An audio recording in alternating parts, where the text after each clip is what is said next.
Joining me now, Roll Call's congressional reporter Meredith Shiner and Washington Post politics reporter Aaron Blake. Thank you both for being here this afternoon.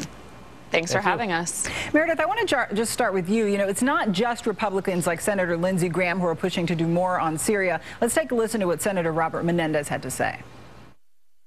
We need to tip the scales, not simply to nudge them.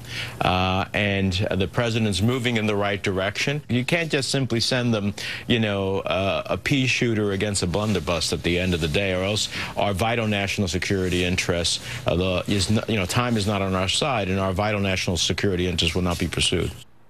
Now, of course, he chose his words carefully, but is this a slippery slope? Is the White House eventually going to have to get more involved?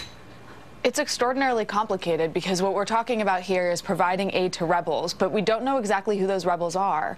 Currently, it's a coalition of about 30 different groups. There are other groups outside of that confine that have potential connections to al-Qaeda. So when you're talking about providing arms to people to defend themselves against a regime that's potentially attacking their people, it's this rock and a hard place, because you don't know how much you can do and how much you can give and what it would look like if they were to take out Assad. So if the rebels are successful, what does Syria look like after that? Who's running Syria? What kind of government do they have? I mean, we faced a lot of these questions in Iraq. We face a lot of these questions when we're looking into different countries and how we deal with them. This happened. We had this conversation a year and a half ago, 2 years ago, when we were talking about Libya. And so these are unending conversations, and it's impossible for the administration at this point to win this situation. And so I think when you hear lawmakers calling for more action, that's fine. But from the president's perspective, he has to figure out exactly how to be successful in this region, and there's no easy solution to that.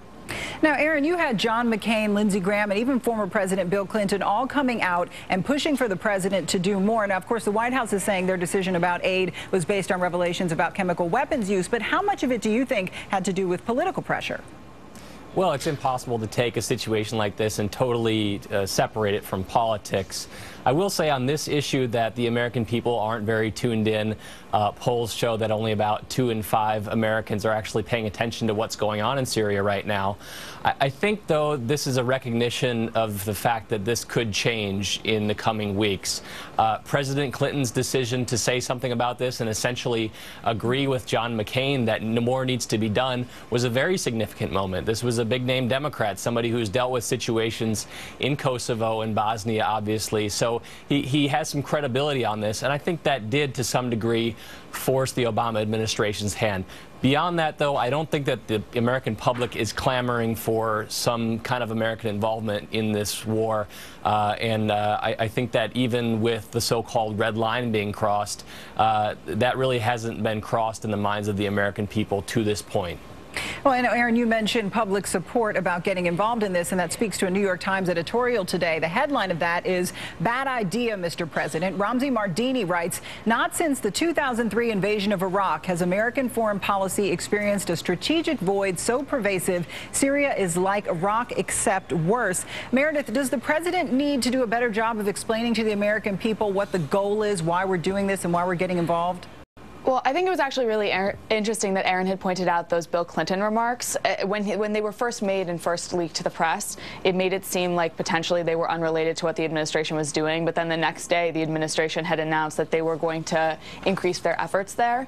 And so I'm curious whether or not those things were actually unrelated. I think that the president is going to need surrogates who are going to talk strongly about this. I think the president will have to explain what we're doing there, what's actually going wrong, and why we have an obligation, in his perspective, to go and to engage, because otherwise you have an American public, again, as Aaron had mentioned, that sort of feels this malaise about engaging in wars. We were in Iraq for over a decade, same with Afghanistan, and we're still in Afghanistan. So when you're deploying American resources into a country, you have to explain why that country needs our assistance. And Aaron, I want to switch gears quickly and talk about the Faith and Freedom Coalition, that big conservative gathering this weekend. Let me play a clip and we'll chat on the other side of it. Let's listen.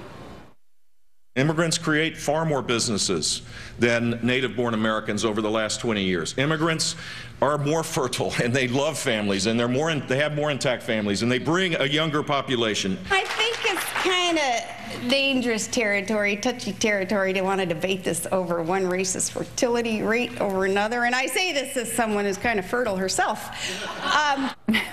So, Aaron, Jeb Bush makes the comment about immigrants being more fertile, and then Sarah Palin takes a shot at him. Is this another example of the GOP divide, or is this Palin just being Palin?